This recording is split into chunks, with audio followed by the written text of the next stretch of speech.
now. Tonight's action is just around the bend, and the guys want to get your night off to a great start. 4. It's the Las Vegas Sportslines 4 at 4. Not 1, not 2, not 3, but 4. Unbelievable. And MJ is turning 80. So let's celebrate all month long. Vegas born, Vegas strong. And MJ wants to thank you for supporting them for 80 years with what is a month-long party. Enjoy their diamond anniversary throughout April with specials, sales. There's going to be weekly giveaways, a lot more, including 50% off on Philip Stein watches. That's some high-quality stuff at 50% off. Free gemstones with purchases, along with 50% off custom designs. Check it out at MJ Christensen in their one beautiful location in Boca Park. Teddy Covers is here. I'm Dave Cokin, and we are going to look at tonight's foursome. Cardinals and Pirates started off. Good matchup here of pitchers who figure to do reasonably well. And then we'll see what happens with the bullpens after that. But it's Michaelis for the Cardinals. Not great his first time out, but I don't think the Cardinals are too worried about him.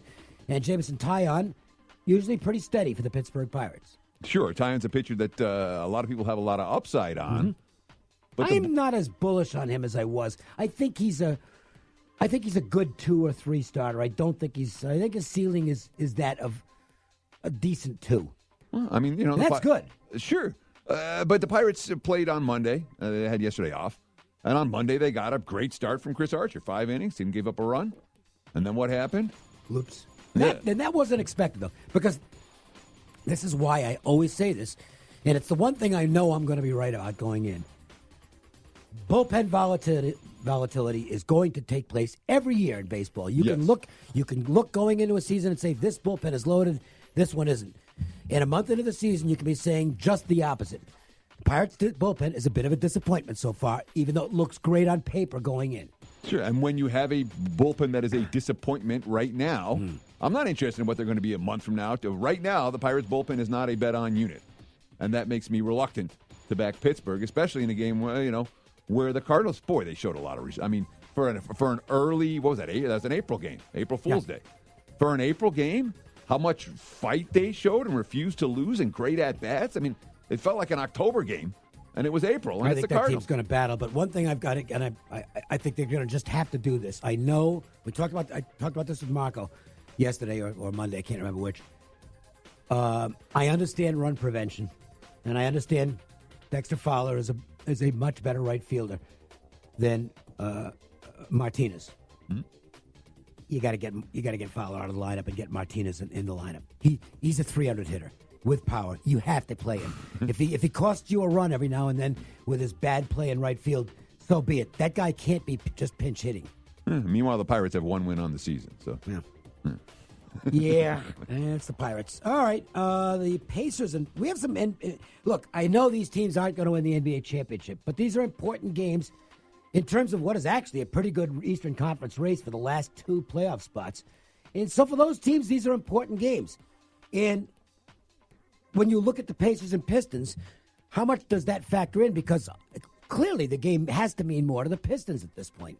Sure, but we talk about this in every sport every year. It's like Week 17 in the NFL. The must-win teams are in must-win games because they're not that good. Right. The Pistons are must-win right now, and it really is. One of these teams, one of these, in theory, deserving teams in the East is going to miss out on a spot. And I mean, the Pistons have certainly played playoff-worthy basketball this season, but, first-round elimination, playoff-worthy ball. They got up to a big lead in Indiana the other night. Wayne Ellington was draining threes. The Pistons hit a whole bunch of them early, and then, it didn't last long. Pacers killed the lead by halftime and took control of the game in the second half. So what the betting markets tend to do in these games, Dave, you know what they do. They're going to go when you have the home and home, and the one team wins and covers the first game, the markets like the other team in the other game. But no Blake Griffin for the Pistons. Without him in Indiana, they got very little in the paint. And I wouldn't be surprised if that continues to be a problem for them tonight. Celtics and Heat. So how much does you weigh that in here? And then you've got one of the great players in the history of the league who's probably winding it up, right? Wade? Yeah. Yeah, this has been a farewell tour. This to me is pretty. That might be worth an extra point or two. As weird as it sounds for Miami, They want to make the playoffs. They don't want him leaving with a non-playoff team. Sure, but it's not like the other teams don't want to make the playoffs. Well, I know, but the Celtics are already in. So wouldn't that be something that you have to factor in as an intangible in this particular matchup? Boston hasn't played good ball. No, they haven't. You know, they won 3 of their last 8, and in 2 of the 3 wins they didn't cover. And the other night against Miami, I mean, they owned that game early, just like the Pistons and the Pacers, where the Pistons owned them early. I mean, Boston jumped. It felt like a blowout. And then there you are by the fourth quarter. It's a sweat to win the game. So, I mean, I don't think the Celtics are taking this last week of the season off. I think that certainly when you look at the quotes out of Brad Stevens and company, they feel like they've got some work to do before the postseason comes around. And the other one is the Raptors and Nets, and obviously Toronto is in. Brooklyn isn't yet. But Brooklyn's been a gritty and determined team all season long. I think their coach is one of the Coach of the Year candidates in the league because on paper going into the season, they looked like they were going to suck. They've done well. No question about it. And we don't talk about like divisional matchups, what a divisional title actually means in the NBA. It doesn't mean much. No. However, Raptors just secured the divisional title. Nick Nurse, in his first year as head coach, quote, "There's a lot of satisfaction in it. I know it doesn't mean a lot in this day and age, but it's not every day you win a division. That's a thumbs up, man. There's a lot of talk in Toronto about monitoring minutes, getting rest, getting the right lineup combinations in play for the postseason." Yeah. That's not what I'm looking for out of my road favorites. I did one of those the other night in the NHL. Calgary wrapped up the Western Conference's #1 overall seed. Mm-hmm. And they're playing the next night at Los Angeles. And they're going to sit their top 4 defensemen in the game. Well, I got to play the Kings. Right. Plus 130, no less. Mm-hmm. They only lost by 5 goals. Well, at least you were in it for part of the first period. Yeah, it was 2-2, and then 3-2 go to the third period, and then it got really nasty. So it's still not, there's still no, they're edges, but edges don't necessarily translate into wins all the time. Well, what do we look for? I mean, this entire game of sports betting is little edges over time. And in theory, if you have little edges over time, you're supposed to make money, and that's what we look for on a day-in, day-out basis. And I'm confident that's why many of you out there are listening to the show right now. We have some final scores to pass along in baseball. The Twins edged out the Royals 7-6. They got 1 in the 9th. Prior to that, they got 2 in the 8th. So they edged them out yesterday, too. Yeah, well, I was glad they did yesterday because I had the Twins, and it was nice to get an extra inning win. The Kansas City bullpen is really bad. The White Sox beat the Indians up 8-3. I'm going to tell you that's... Is that a dog barking out there? What was that? It sounds like a half a fire alarm. The Twins are going to beat the Indians in the AL Central. I said I think they're going to run them down, and I like that pick. This Indians team, their outfield is bad. I know they got great pitching, but you can't win with just pitching. And you got to get some offense, and they just don't have a lot of it. That's a bold prediction, Dave. Twins over the Indians. I like this Minnesota team. And you also, your other bold prediction today, again, we're 1 week into the season, you said the Brewers are going over their win total. I hope I'm wrong on that one, okay? Because I bet the under on the Brewers, but I did bet the over on the Twins. I did not bet them to win the division because it was plus 300. And that goes back to that comment that's been made where it's like, if you're betting futures, we talked about this. Yeah, over-unders. Stick to over and unders. Don't bet these divisional futures. You get terrible prices. Rockies beat the Rays, a classic pitching matchup here. Marquez did beat Morton. It was a 1-0 extra inning win for the Rockies. They did push one across, but that was a great game. Nationals and Phillies. The Nationals come from behind to win one after blowing a 4-run lead. 9-8. Brewers beat the Reds 1-0 on a single following a walk and a balk. Oh. Yeah, I know. I had the Reds. So that one was not a happy ending. In progress, bottom of the fifth, or bottom of the sixth. It is the bottom of the sixth. And the Padres have just pushed across another run, and they've got a chance for more. Bases loaded, 1 out. They lead the Diamondbacks 2-0. Tigers and Yankees, it is 1-1 in the bottom of the sixth. The Yankees have a mini threat with a man on first in the inning, and the Blue Jays are shutting out the 4-1 Orioles 2-0 in the bottom of the sixth. We will head to a break, and we'll come back and get you our WagerTalk marquee matchup. It's on the Cubs and Braves next. The Las Vegas Sports Line. Hey, Dave Cokin with John Lyons from Lyons Physical Therapy. John, what type of injuries do you treat at LPT? Dave, we treat a A whole gamut of injuries, primarily orthopedic injuries, anything from neck pain, back pain, post-surgical rehabilitation. We also specialize in treating victims after any car accidents or slip and fall type injuries.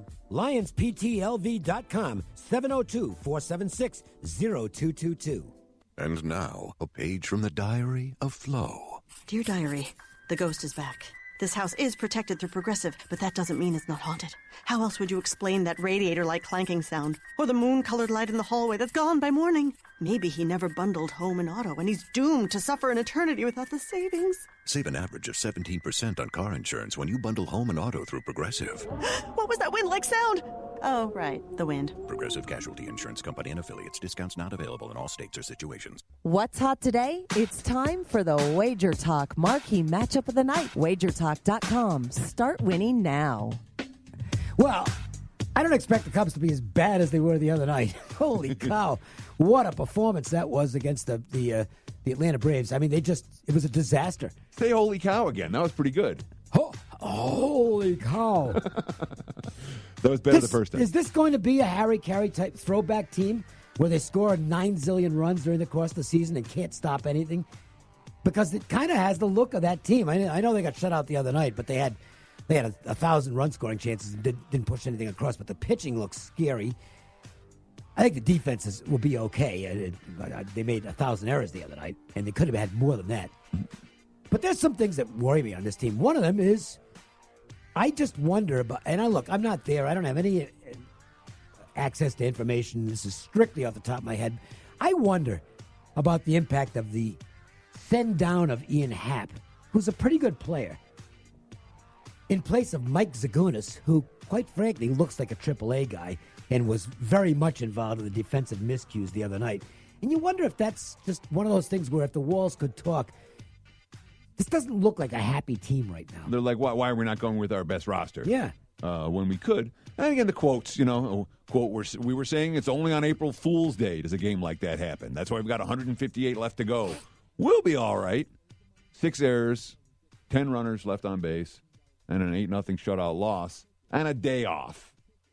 Those tend to be bet-on things if we trust John Lester and if we trust that bullpen. And right now, I've got issues with both of those guys. If you look at Lester was already a regression candidate coming into this season because he survived a lot of hard-hit balls last year. Maybe he's just going to keep getting lucky because he kind of did in the first game against Texas. Where they were whacking the ball all over the place. But the hard-hit balls were going at people. That stuff just doesn't continue. Now, you have two choices. You can wait for the regression to actually start or try and jump the gun on it. That's what the markets do. The markets are always, betting the advanced metrics before it happens on the field. They really did it today because the money poured in on Atlanta this morning, despite the fact that if you listened early in the show, Jeff Davis, who's the director of trading at Caesars, told us their heaviest ticket count today is on the Cubs. But the money on this game this morning was clearly on the Braves. Sure. So this looks like a pros versus Joes. The Cubs were as high as minus 115 at the open. Yep. And, you can get the Cubs right now at plus 115, no problem. You don't have to shop around for that number. You can find better if you look around. So it's been all wise guy money on Atlanta. And, of course, the first game since Acuna signed that $100 million deal. What do you think of that? It's a great move. For both sides? I thought it was a great move for the Braves. Let's lock him up. Locked in. Yeah. He's getting a lot of money. He doesn't have to worry if he gets hurt or anything like that. He's still going to get paid. And for the Braves, it's almost a no-brainer because this guy is a true superstar. And to lock him up long-term. And we're seeing this is now the clear pattern in baseball where it's like, if you're a veteran, sorry, Craig Kimbrell, have a nice spring doing nothing, okay? We'll sign a young guy to an extension. So do you think, like your Kimbrels and your Keuchels, are they ever going to get signed? Did they get Somebody signed? will sign them, but they're not going to get what they were looking for. They're going to get to take one-year contracts at less than market value in all likelihood. That's rough. That's the way it goes. That teams learn. The Pujols experiences have taught teams, okay? And the Tigers are about to go through the same thing with Miguel Cabrera, who runs the 40 in more time than it takes me to run the 40, and I can't run. We're up against the clock. Let's go to our LPT play of the day. It's the LPT play of the day. tonight's best bet from Lions Physical Therapy.